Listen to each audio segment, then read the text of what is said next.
Chinepure from Learning World. Well, Learning World is one of the many hats that I wear. I'm a mother of 3 children. I'm a public health specialist, and I pursue my passion in supporting parents in raising outstanding children. So today, this is actually my first Instagram live session on this platform. Hello.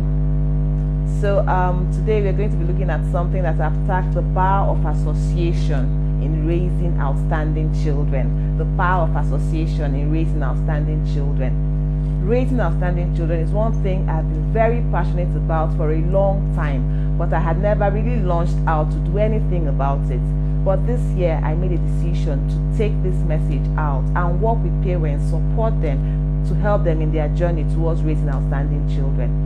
In fact, we had come up with a framework which we call the SPP framework for raising outstanding children. Basically, that framework tells you what you need to have in place to raise children that are both outstanding and balanced. If you want to catch a replay of that particular session on the SPP framework for raising outstanding children, you can look it up on our YouTube channel, which is Learning World. I'll see a way to put up the link so you can actually get to watch that. That SPP framework tells you how to raise a child that is outstanding and balanced, because we believe that every child has the potential of being outstanding if the child is properly nurtured. And when we talk about being outstanding, it goes beyond excelling in school, but being well-rounded. And we draw our example and our inference from our Lord and Savior Jesus Christ. It's recorded about him that he grew in stature, in wisdom, and in favor before God and man. So wisdom talks about intellectual development. Stature talks about physical development. In favor with men talks about personality development, and in favor before God talks about spiritual development. So we've got a whole series on the SPP framework for raising outstanding children, and I'll encourage you to listen to it when you get a chance. So today I want to talk about a little bit about the power of association in raising outstanding children. The power of association in raising outstanding children. I'm sure we all know that human beings are quite relational in nature. Human beings are social animals. They are wired to interact. So human beings interact with people and their environment that is around them. And these interactions, which are their associations, have a huge impact in who they are and how they turn out. A lot of times there's a lot of focus on the negative impact of associations when you hear about peer pressure and all that. But there are the positives to it too. And when we talk about associations, we're not just talking about associations with regards to friendships. There are a lot of associations that you have as a human being. And today I want to look at the different kinds of association and how it can impact you and your children in their journey towards raising them to become outstanding. First of all, I want to look at the family setting. The family setting is the first association that the child gets to know. The child grows up, is born, grows up into a family, the father, the mother, and the children, and the siblings, and they start interacting. And this has a huge impact on how they turn out, because they learn. That is where they socialize first. That is where they learn first. That is where they pick up values from first. So it is going to color what they carry out and what they export to their world. We had a webinar about 10 days ago on how to help your child excel in school. And one of the things that we mentioned there was that research has shown that when fathers are involved in the lives of their children, the children perform better in school, the children are more focused, there is less delinquency with the children, there are less issues of vices like drug use and all that. The children are more balanced socially and emotionally. I don't know whether you can think back to what happened when you were growing up. You know what happens in the families where fathers are involved and where fathers are not involved. It's not enough to have the father at home, but more importantly, the father should interact consistently with the children. These days, you see some men trying to say that because they provide for the family, it's okay. But it is not okay. There is a role for the father to play, and this has to do with him being constantly involved. He wields a certain level of influence over the children that even the mother doesn't wield. So that particular association is very important. I always use myself as an example. When I was growing up, my father was there. My father was the typical example of a father that was involved in what we were doing. He knew what we all were doing. In fact, then my home used to be the congregating point for revision for exams, because my father always ensured that every resource we needed to excel in school, he made provisions for, at the expense of his own comfort. He made sure he provided for that. I knew that my father was always keeping tabs on my academic progress. He knew when I had tests, he knew my scores in every test, he knew the subjects that I had issues with, and made efforts to help me to get better in that in any way he could. My father was there for PTA meetings, he was there for award ceremonies in school. He was just there. My father knew my friends. We used to play games together. My father is an example of a father that was quite present. I can remember he passed on 2 years ago, and someone, in fact my school principal, wrote a tribute to him, and one thing she said was that she doesn't know how he was able to make out adequate time for all of his children. That was just who he was. And so it's not a surprise to me really that by the help of God, I was able to emerge as the best from my primary school, secondary school, and university. I must say that my father's role in that feat is very, very strong. Mothers are there, mothers nurture, but there's something extra that comes with fatherhood. And when you think of delinquency, you find out that a lot of children that are delinquent are those that did not have that father figure there. Or you have a father that was there, but there was a dysfunctional relationship between the father and the children. Sometimes the father is too high-handed. The father just acts like he's up there and every other person is down there. So it's not just enough for the father to be there, but the father to be involved with the children and actually have a good relationship with the children. So that is a powerful association that can determine how well a child can do and how well a child can be as regards being an outstanding child. So the family associations matter. Then we also look at the siblings. Of course, the mother is a stabilizing factor. A lot of times we hear people that have succeeded, when they are speaking, they always talk about the role that their mother played. The mother has a huge influence that cannot be downplayed in the lives of the children. And when the mother is missing in that role, it also shows. I give an example of Susan Wesley, who was able to raise the children to become outstanding because she knew what to do. So that was a very important association. So I want to ask you, as a parent, how is your association in the home with your children? Is there friendship? Is there bonding? Are you really involved? It's not enough for you to be there, but you need to be involved. Some of the things you can do to build that relationship is to have times of discussions, to have meetings, informal meetings with your children. And that should not be a time for you to start blaming them. Just speak with them, get to know them, get to understand their vibes, what pushes them, help them to understand what you value, try to impress and inculcate your values in their lives. You will be better off for it, I assure you. And then talk about siblings.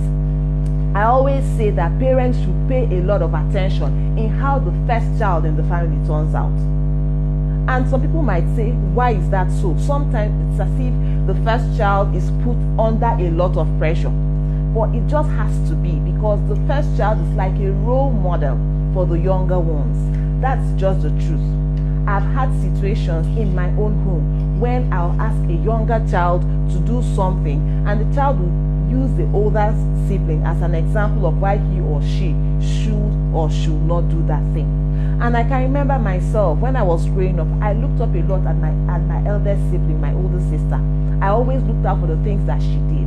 Her standard was for me like a benchmark. If she has done this well, then if I can do as well as she did, then I'm fine. And if she doesn't do this, I feel that it's okay also for me not to do that.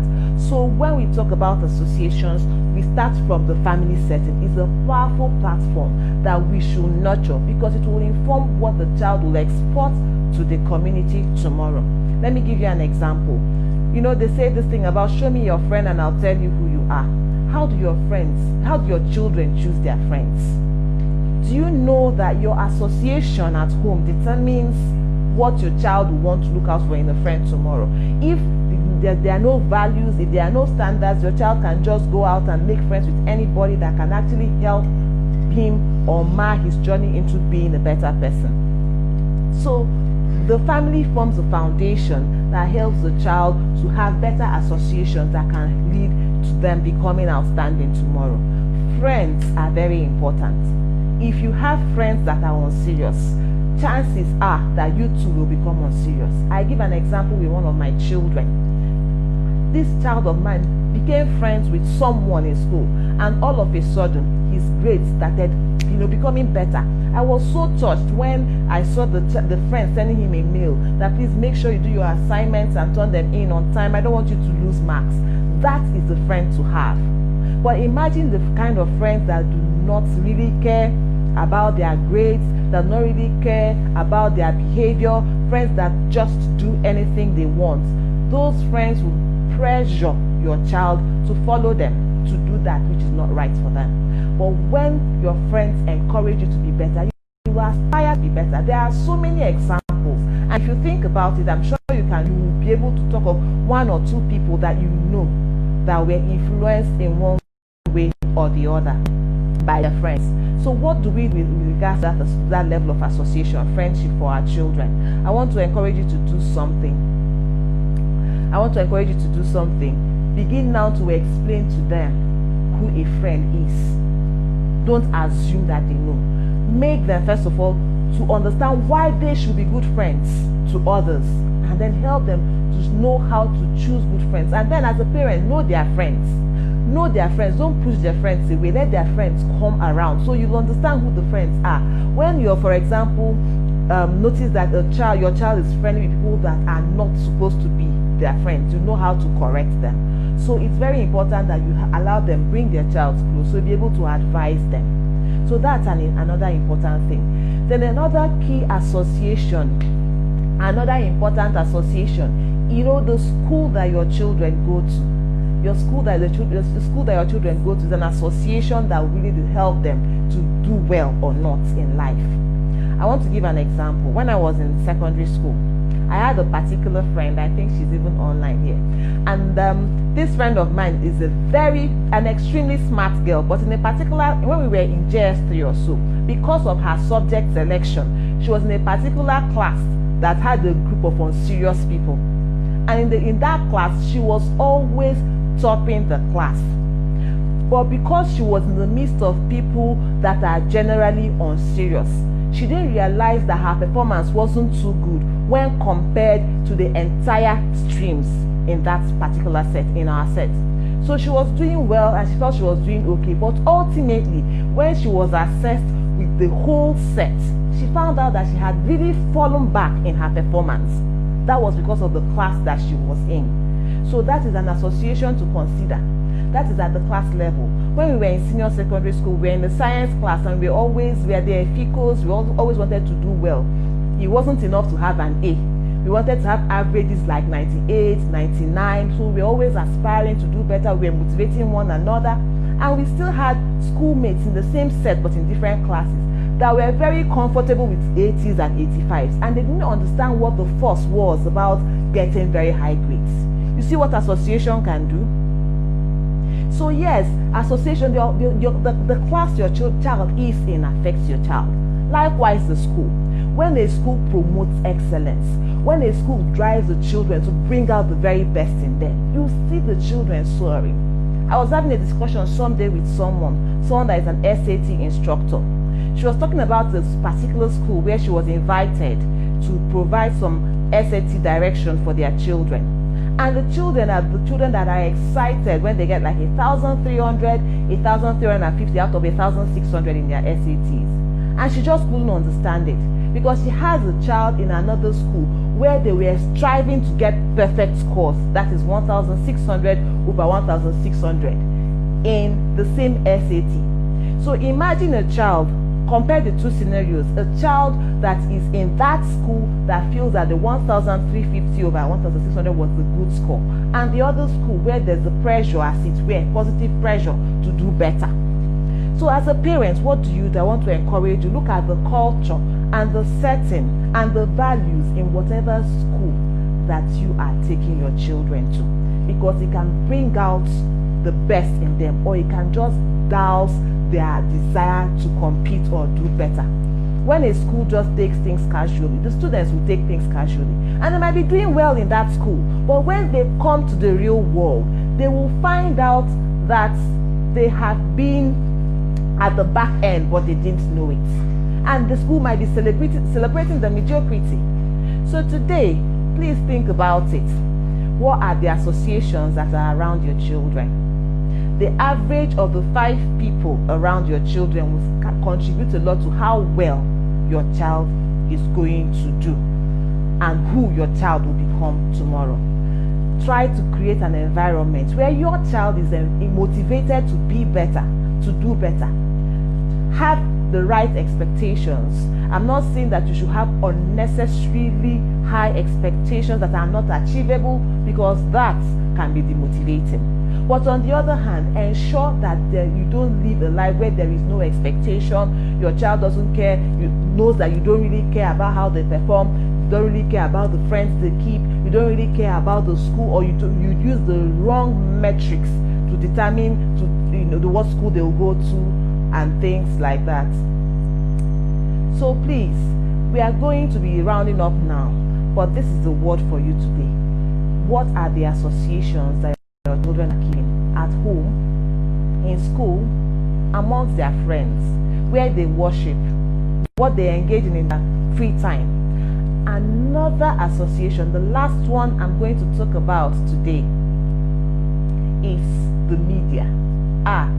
That is another powerful association.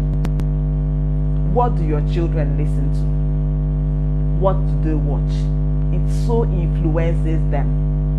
Parents, please, let's help our children to make the right choices. They used to say that it takes a village to raise a child, and some people believe that these days that is no longer true, but it is still very true. But the village is now in another format. Before, you had people in the community, neighbors that can correct your child and all that. But now the village are the friends, the school, the church, the religious environment that they engage in, the media, the internet, the family. That is still the village. Make the right choice and help your children make the right choices with their associations, and it will go a long way in helping them in their journey to become outstanding children. So that brings us to the end of this live session. I hope that it was impactful, it was useful. I don't know if you have any comments, you can put it up there in the comment section. If you have any contribution, any insights, any questions, we really want to interact with you, and we are so grateful that you made out time in this hot afternoon or cold afternoon, depending on where you are, and at such a short notice to be a part of this session. So please, if you have anything to say, yes, the games the children play is some level of association.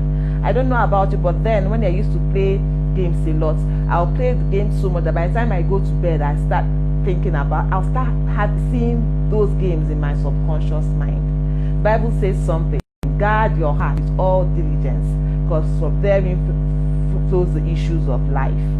We need to help our children man the gates of their hearts, the gates that lead into their personality, by helping them make the right choices with regards to their associations. So, thank you very much.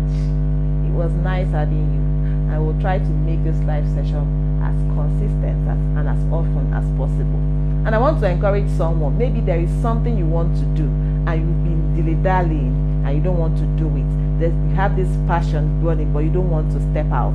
I want to encourage you to take that bold step and do it afraid. Doing this live session is me doing it afraid. So please join me. We have to showcase that which God has deposited in us to our world. So thank you. Learning World is your partner in raising outstanding children. I am your partner. I am passionate about helping children become the very best versions of themselves. We can't allow our children die without expressing all that has been deposited in them. So thank you so much. Prima B says Mortal Kombat. Yeah, Mortal Kombat breeds violence. I had watched some documentary sometime about a particular person that went to jail because he killed his foster parents. And he said that what happened was he's been playing these games so often it was playing in his subconscious, and violence just started breathing in his spirit. And one day he went out in the States and he bought a gun, and then he was practicing over time how he was going to take his parents' life, his foster parents, and he did just that. And he was sentenced to life imprisonment. So please, let us be very careful about our associations. Let us guide our children and help our children do it right. Okay, so we'll be signing off now, and we look forward to see you next time. Cheers and best regards.